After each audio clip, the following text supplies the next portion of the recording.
all this belongs? Yes. Okay. So I'll read each sentence and let us see whether it's clear to us. But all this belongs to the inferior grades of spiritual experience, and indeed is hardly more spiritual than the physical existence. So he's saying, so what has he said in the previous para? We have to see what he has been referring to. Okay. Oh yes, he has been speaking about the rise to the pranic plane, okay, the vital plane, and materialization and the powers of the vital. So I have put a note there saying, for instance, Sai Baba's powers, materialization and all that, or Uri Geller's capacity to bend spoons. So Swami is saying there are powers in the vital world, there are powers. But he very clearly is saying, but all this belongs to the inferior grades of spiritual experience, and indeed it is hardly more spiritual than the physical existence. So when these people, they materialize things, I told you, even that fakir, Muslim fakir, he materialized stones in the ashram. So that's not a spiritual thing at all. Rather, he was doing something very unspiritual. He was throwing stones in the ashram, not ashram, guest house. Okay? So that's what Shebdi is saying. Powers are there, but they are not spiritual at all. But all this belongs to the inferior grades of spiritual experience. And indeed, is hardly more spiritual than the physical existence. It just happens that you have some power which you can manipulate. Sometimes you have muscular power, sometimes you have mental power, and in this case you have pranic power, that's all. You are not spiritually superior to others at all. We have in the same way to go yet higher and raise ourselves into the mental self. So by the way, I should mention also that sometimes they know that they are not in a very high consciousness. Because I think I told you, but that Sai Baba, not the original Sai Baba but Sai Baba of Puttaparthi in Andhra, not in Maharashtra. Okay, so not Shirdi, but Puttaparthi. Puttaparthi is a place that Sai Baba with that funny hair all around him. So he knew very well that he is not at a very high level. He knew that. How do we know that? Because the story is there that somebody from, actually it was Alain Rockwell. He went to one of his meetings, and when he met the Sai Baba, that also was there. But the other thing was also that our the doctor Sanyalda, when he went to meet Sai Baba asked him, he was hoping to be cured of his Parkinson's disease. Okay, so he asked him about the cure and all that, and he asked him, from where are you coming? He said, I am coming from Sri Ranga Ashram. And Sai Baba told him, why are you coming to me? You are coming from the sun. I am only a small candle. Okay, so that shows that he was fully aware of his own spiritual status. So, in fact, it's the same story is there about Uri Geller also. Uri Geller was a Jewish boy. Now he is in America. At least he was some time ago. Not in Israel, but he was a Jewish boy, and he had this peculiar capacity of looking at metal objects and bending them. Okay, but he knew, and he says, I don't know how this power has come to me. Just like nature can give you a very tall body, just as nature can make you an excellent athlete. Okay, the Negroes are all very good athletes. Just as nature can make you an extremely intelligent person.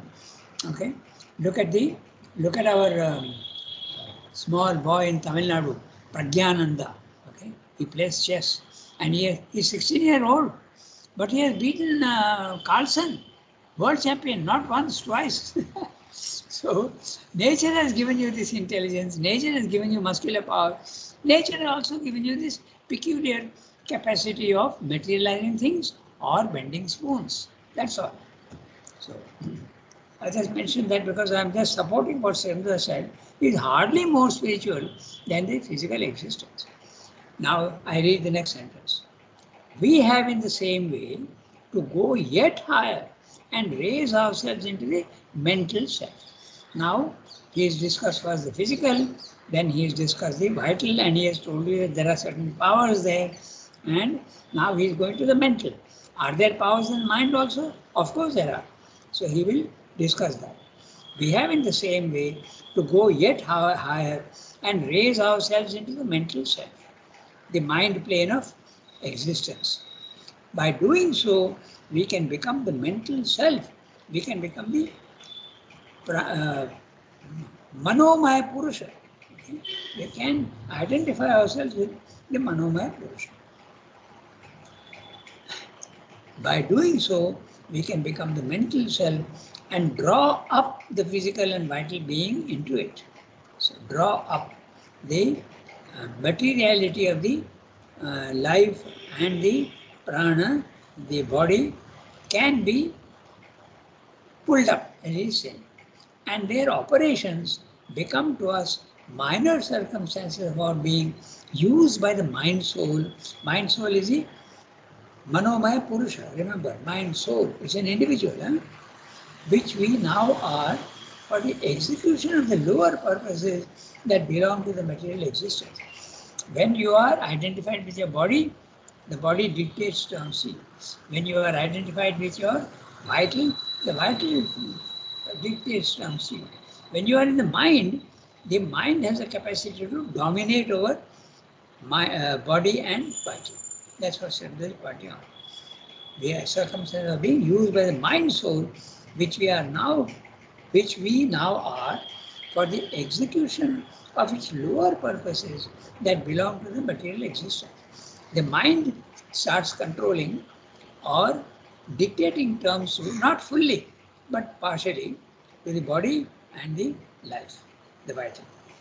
Here too, we acquire at first a certain remoteness from the life and the body, and our real life seems to be on quite another plane than material man's. You feel yourself to be quite different. You are not the normal material man. Because you are in contact with a subtler substance, existence, a greater light of knowledge than the terrestrial, a far rarer and yet more sovereign energy. So this is, Sandra said that human beings are not usually mental. But if you are not only mental, but you have realized the Manomaya Purusha, you have realized the mind soul, then you are superior, and it's a rarer thing, it's not very common. A far rarer and yet more sovereign energy. Sovereign, more powerful and independent. We are in touch with the mental plane, aware of the mental worlds, and can be in communication with all beings and powers. Obviously, he is describing the cosmic consciousness. So, when you are and this would be, so when he's saying the mind plane, it includes also the higher mind and the element mind and the intuition. Okay? Very clear, because otherwise you can't be in communication with these beings and powers. That means you are in a cosmic consciousness. And that can be only when you are out of your mind. Not the higher mind, not the lower mind. You are not identified with the lower mind. We behold the desire world and the material existence. From that plane, from that mental world, we look down upon the desire world, that is vital, and the material existence as if below us. It feels like you are sitting on the mountain top and looking at things in the valley.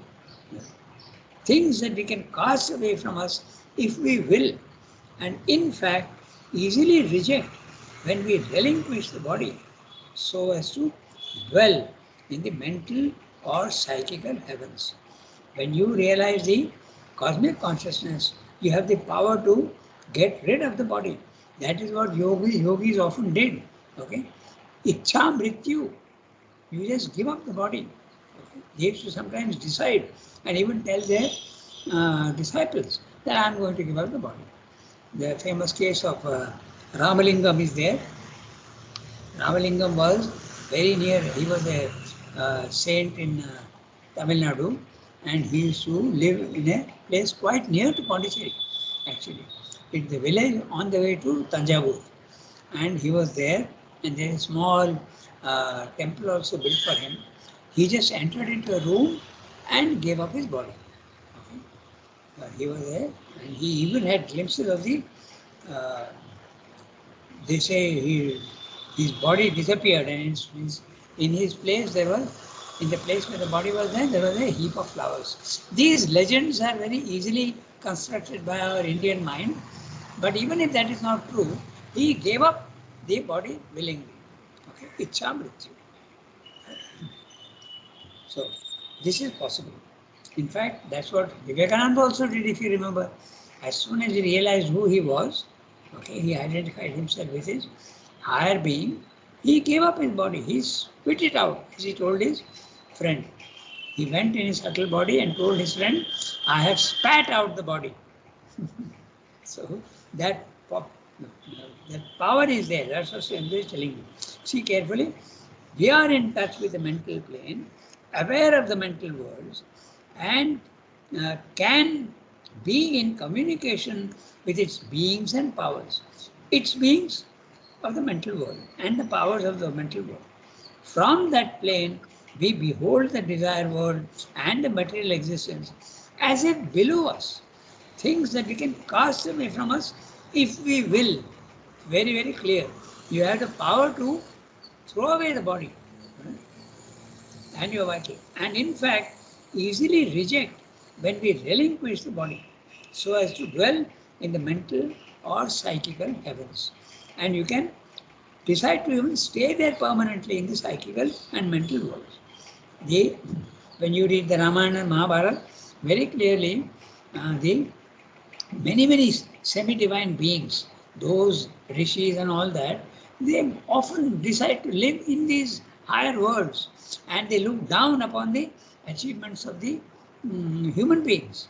Sometimes they help, sometimes they may not help, but they applaud also. It is said that when a siddhi occurs, the gods even throw flowers on the one who has attained siddhi. But these flowers are not material, obviously, but they are subtle flowers. So, you hear all these stories, so surely there is a truth to that.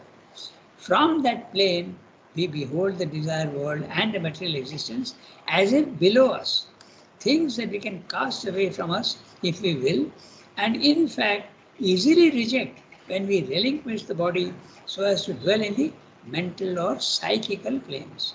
So, mental worlds or psychical. Psychical means the intraconscious. Okay. But we can also, instead of thus being removed and detached, become rather superior to the life and body and the vital and material planes and act upon them with mastery from our new height of being. So a certain amount of power also comes in when you go into the spiritual planes of consciousness. That power is not absolute, but you can use that power. As I told you, it is limited and you have to discover that power. Sriyamda was experimenting with his power, and even that well-known Sadguru, okay? That Sadguru, who is now quite well-known all over the world, he discovered that he had the power in a very interesting way. He was looking at a mango tree and he just wondered whether the mango would fall. And it did fall. Okay? And then he said, Arey, that's interesting. Then he said, okay, now let me experiment. And he said, I want that other mango also to fall. It fell. In other words, you have the power even in the physical world. But the power is nothing fantastic. It is small. And he tried that 10 times and every time it worked. So now you know that you have the power. Swami also is to experiment with his power to find out how much power there is. Sometimes you can have power over material objects. Sometimes you can have power over human beings' wills. Okay?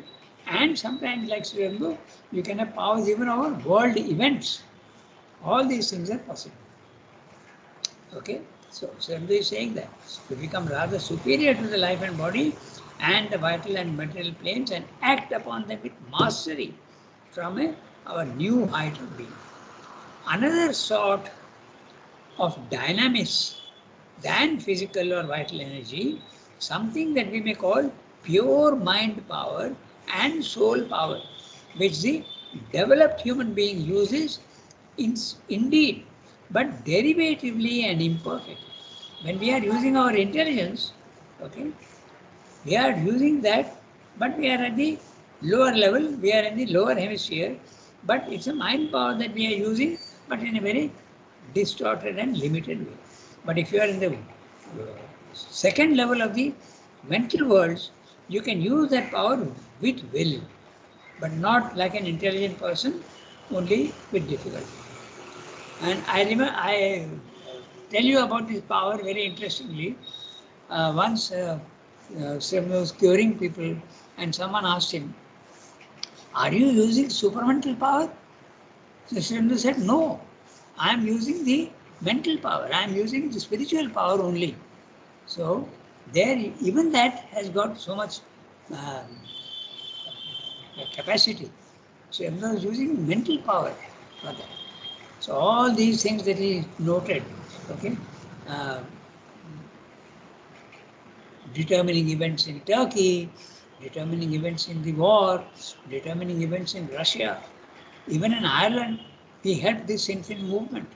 The Irish wanted to be free of the British yoke, and they were actually fighting with weapons. They suffered a lot for that because the British also made them suffer.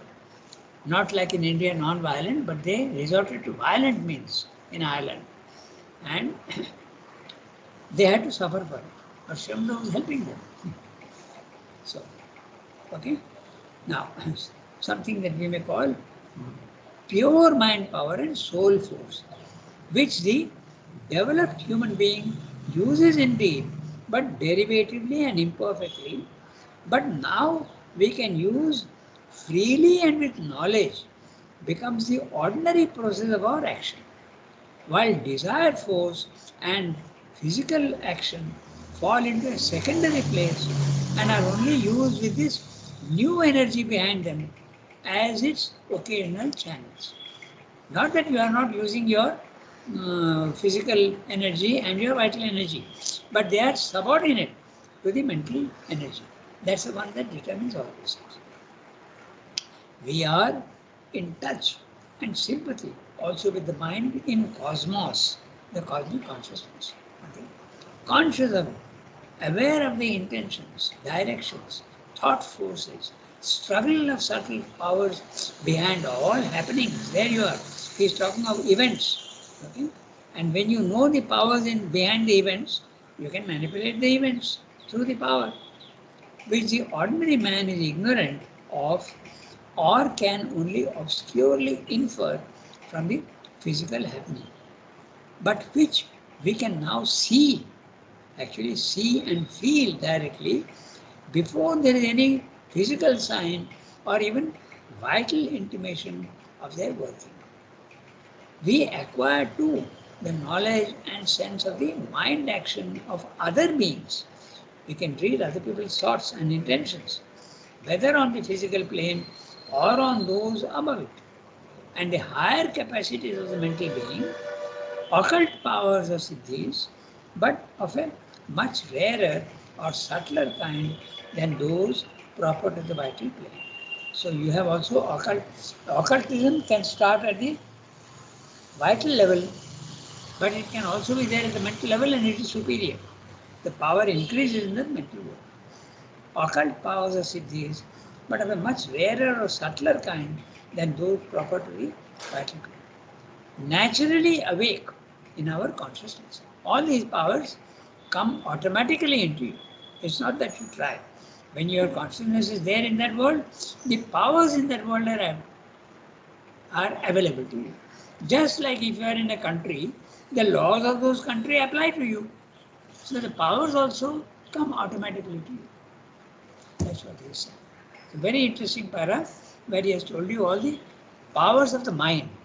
When you identify yourself with the mental Purusha, Okay. The Manomaya Purusha. The Purusha is an individual, okay? The individual soul. There is a soul behind the mind, there is a soul behind the vital being, there is even a soul for the body. Okay? There is a representative, personal representative is there.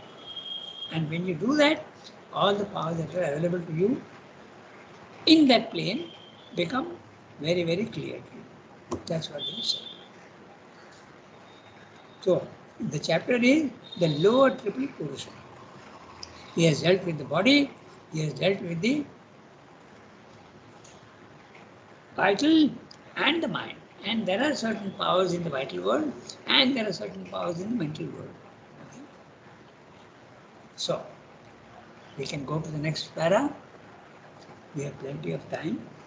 All these, however, are circumstances of the lower triple world of our being, the Trilokia of the ancient sages. So, one of you has to read. Shall I read? Yes, please. Yasmin, do that. All these, however, are circumstances of the lower triple world of our being, the Trilokia of the ancient sages. Living on these, we are, however, the enlargement of our powers and our consciousness, still living within the limits of the cosmic gods and subjects, through which a much subtler, easier, and modified subjection to the reign of Prakriti over Purusha.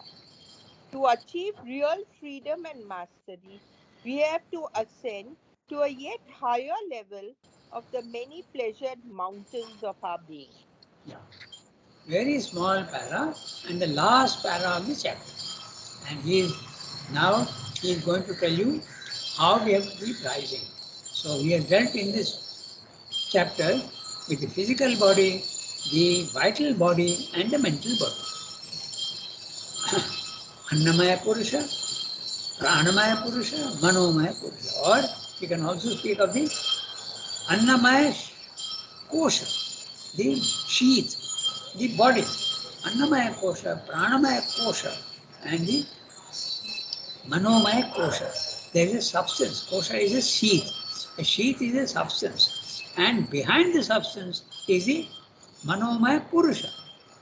Mano, Pranamaya Purusha, and even Annamaya Purusha. So, there is a sheath, and inside that sheath is the personal aspect of that particular plane of consciousness.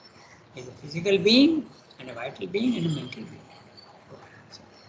So, obviously now, he says that we have to go higher up. Although some powers do come, and they are quite impressive also, those powers.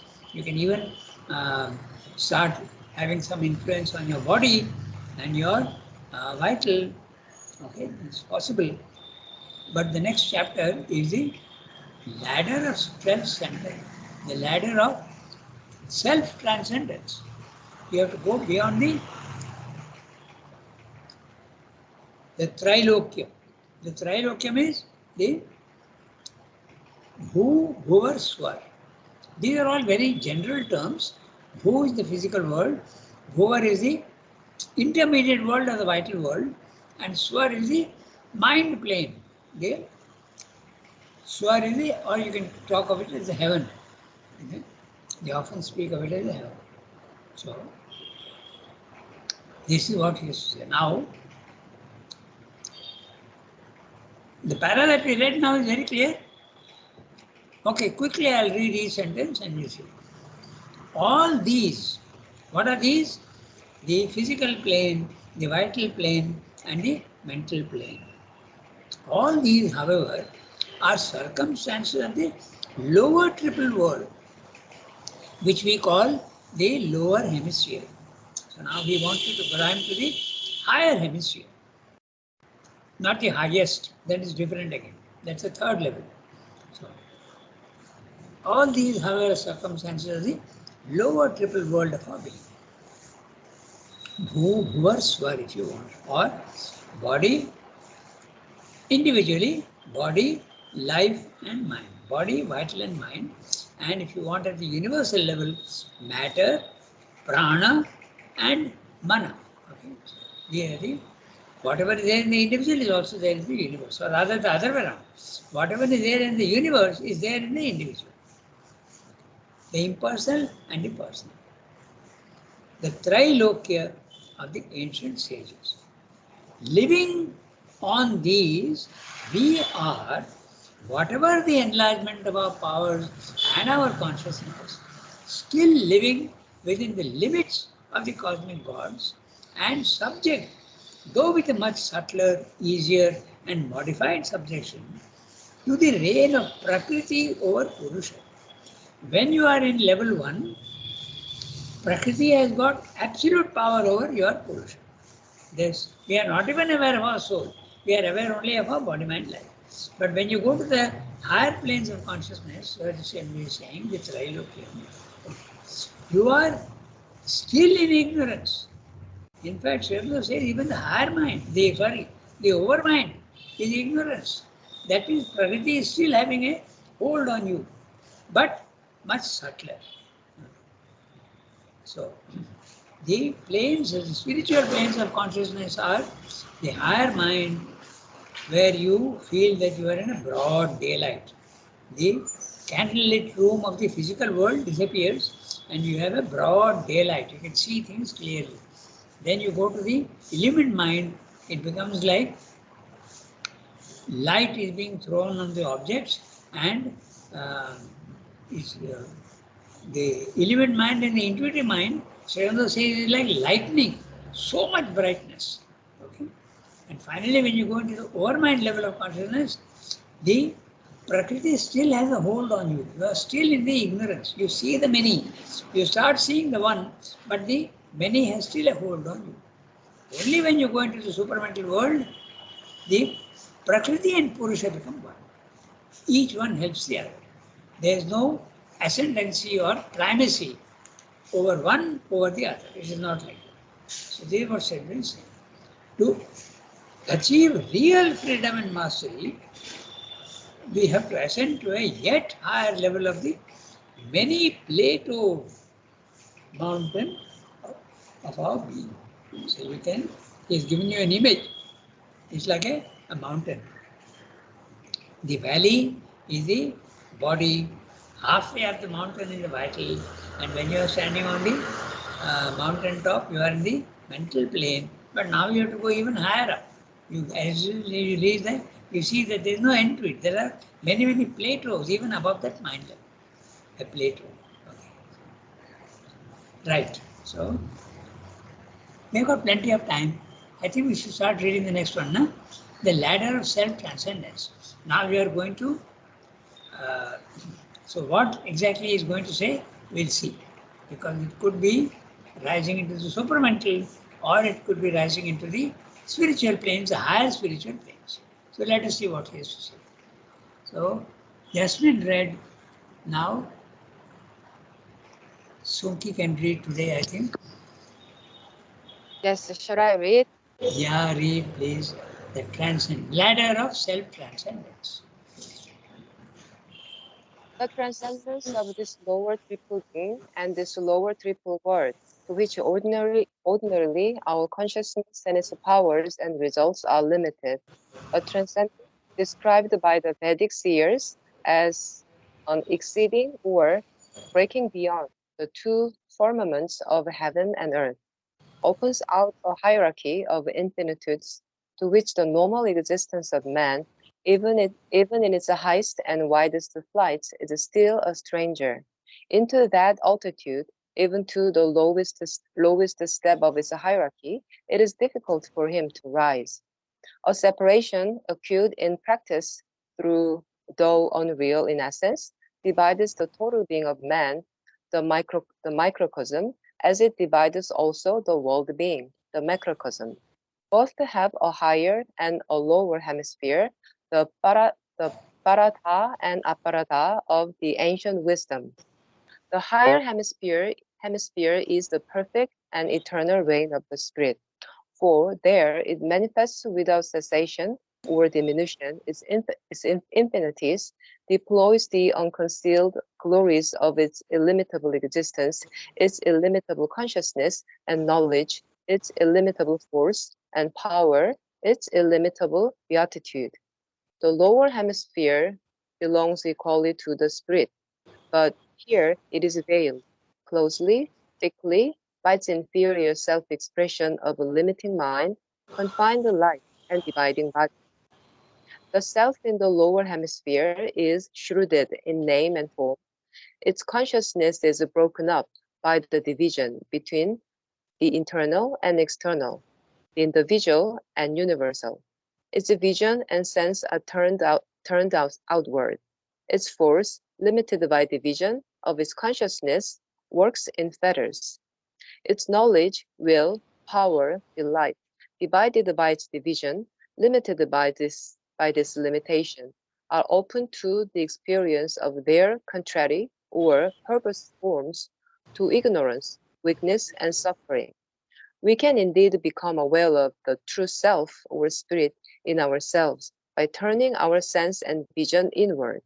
We can discover, too, the same self or spirit in the external world and its phenomena by plunging them there also inward through the veil of names and forms to that which dwells in these or else stands behind them.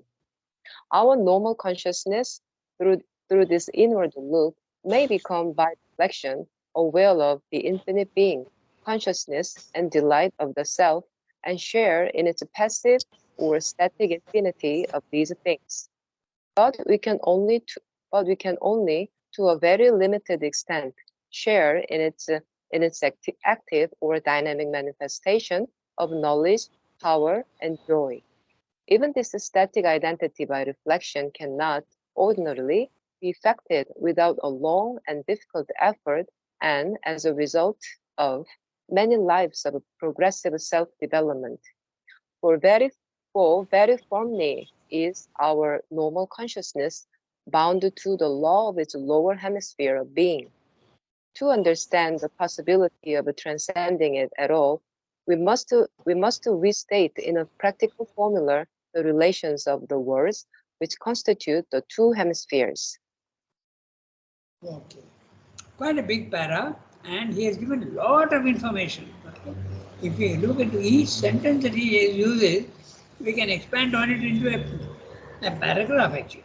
Okay. So, the ladder of self-transcendence.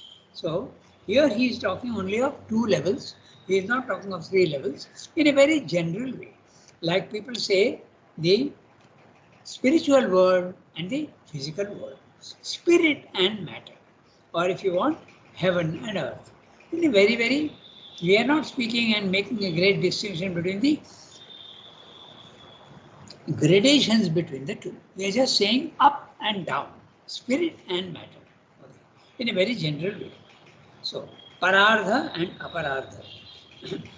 Sunki, the word ardha in Sanskrit means half. So it means half. So para ardha means the higher half, and the upper ardha means the lower half. So Srivendra is using the words higher hemisphere and lower hemisphere. Okay, so these are all Sanskrit words. It goes on because, as he has told you right in the beginning, if you remember in synthesis, that these words, all these words have been best described only in Sanskrit because other places the knowledge has not been so highly developed as in India. That is a fact. There have been spiritual evolution stages elsewhere also, but here, in fact, Surendra said in one letter, India, after all, in one letter to Dilip Kumar Roy, he is saying, after all, India has done 100 times more than anybody else in the spiritual field. So it's a well-known thing. All the different aspects, the different possibilities, the different circumstances, everything has been explored fully. So I'm reading each sentence now, and we'll see whether it's clear. We have got 10 minutes, maybe 9. The transcendence of this lower triple being.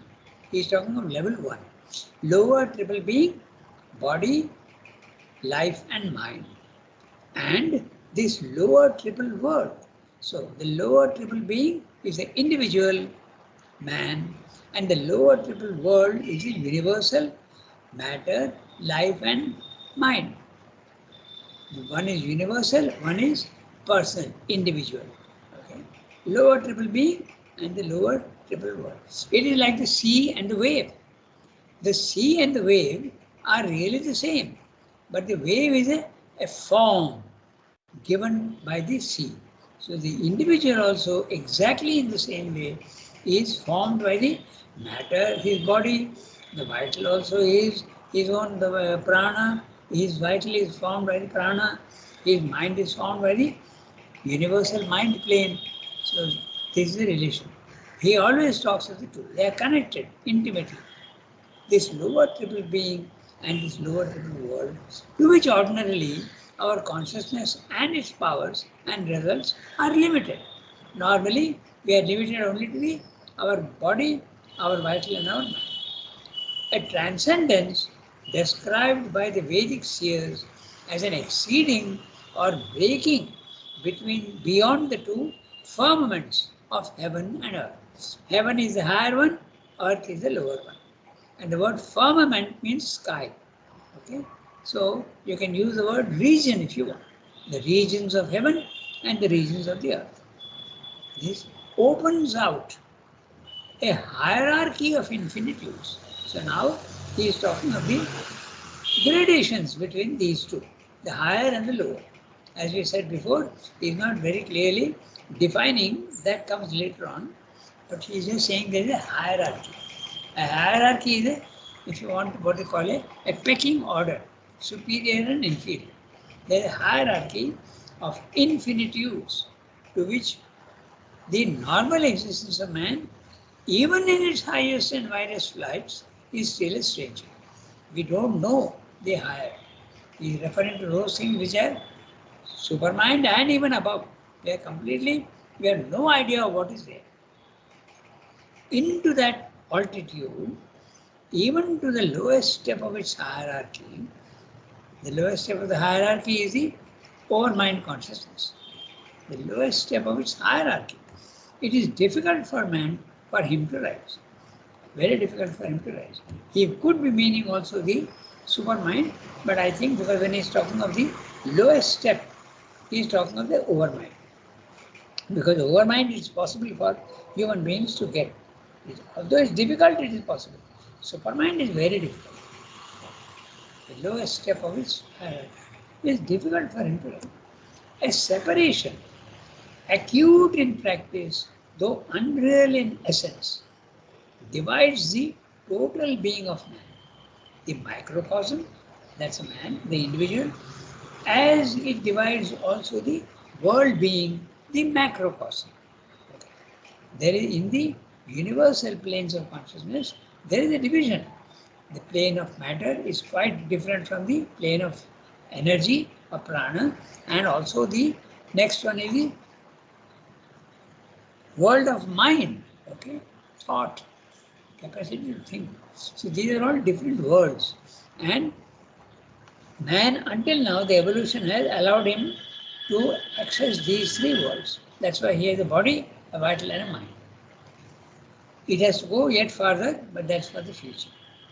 A separation, note the word, acute in practice, though unreal in essence. Really they are all connected, but yet there seems to be a separation. Divides the total being of man, the microcosm, as it divides also the world being, the macrocosm. Both have a higher and a lower hemisphere, the parartha and the aparartha of the ancient wisdom. So what is, there is a higher limitation, there is a higher non-limitation, and there is a lower limitation. The same in man as well as in the universe. The higher hemisphere is the perfect and eternal reign of the spirit. He is not talking of the gradations, he is giving a very general statement of the higher. For there it manifests without cessation or diminution its infinities, deploys the unconcealed glories of its illimitable existence. its illimitable consciousness and knowledge, its illimitable force and power, its illimitable beatitude. So very clearly he is talking of the Satchidananda. And look at the words, very interesting. The higher hemisphere is a perfect and eternal reign of the spirit. It is permanent. It is eternal. And the reign means there you are the king, you have all the powers, and you are completely in mastery. The spirit is a master at its own level. For there it manifests without cessation. Note the word eternal. Instead of using the word eternal, he is using the word without cessation. It's going on manifesting. This is a continuous movement. That world of silence is constantly pumping its products into the physical world. It's a continuous creation going on, non-stop, because it's infinite. It can produce infinitely variations. It goes going on. The higher hemisphere is the perfect and eternal reign of the spirit, for there it manifests without cessation or diminution. We have seen that when it manifests, there's a diminution, sometimes even a distortion. But in the higher planes of consciousness, it is clear, it is going on producing, it is going on manifesting, but without any diminution. What is it manifesting? Its infinitudes. And look at the word deploys, okay? Lays out, if you want, deploy. Like if you are there's a war in a country, the army is deployed. It is some battalions are kept in one place, another battalion is kept in another place. It is deployed, separated and spread out. So, very interesting word, you can picture to yourself. Deploys. What is it deploying? The unconcealed glories of his illimitable existence. Unconcealed. There is no hiding. In the physical world, the divine is here, but it is hiding. But there, no hiding at all. And what is it not hiding? Existence. And it's illimitable. Existence is, if you remember, substance. Sat. It's illimitable consciousness, chit. And knowledge. Knowledge also is chit only. It's illimitable force, shakti, and power. It's illimitable beatitude, ananda. So at the highest level, it is Satchidananda, eternal, infinite, without any veiling, completely available to anyone who goes there to that level. Okay. So it's 8:34, and I think we can stop here. We are in the middle of a paragraph. So, illimitable beatitude. The lower hemisphere, here we are speaking about the higher hemisphere. The lower hemisphere belongs equally to the spirit. The divine is here also. But what's the difference? He is veiled. He has covered himself up. He has covered himself up with thick layers. And what are those layers? We spoke of the sheaths. So he has covered himself with the thickest sheath is the body, the thickest sheath is the matter, and the next slightly thinner sheath is the vital. These are also all material. They are material, they are substance. And the next one is the even thinner, the mind plane of consciousness. So it's like a man who wears 3 layers of clothes. In India, we don't wear 3 layers because we are in the tropics. But in the cold countries, first of all, you wear an undergarment, what you call a banyan. In India, we call it a banyan, a vest. Okay? And then on top of that, you have a shirt. And on top of that, you have a coat. Sometimes you go to the extent of even putting an overcoat. Okay, so 4 layers. But this is what the divine is doing to himself. He is wearing an undergarment of the mind. He is wearing a slightly thicker garment of the shirt, which is the vital, and he is wearing a coat, which is the physical body. And he is hiding himself. And it's up to man to uncover him, find out his hiding place, and it's a hide and seek game that he is playing with himself. By the way, human beings are also himself only. So he is hiding from himself and revealing himself. Okay, so we stop here today. So the lower hemisphere, we'll read from there. So, okay, Yes. okay. Page and middle of the para. Page Yes. is 465 and middle of the para Yes. is, I will take it. yeah, the lower hemisphere. It's very big, we Mhm. can't finish it. Okay. Au Merci revoir. beaucoup. Au revoir, everybody. Shilpa, Yasmin, Soki, Arsanati has already left.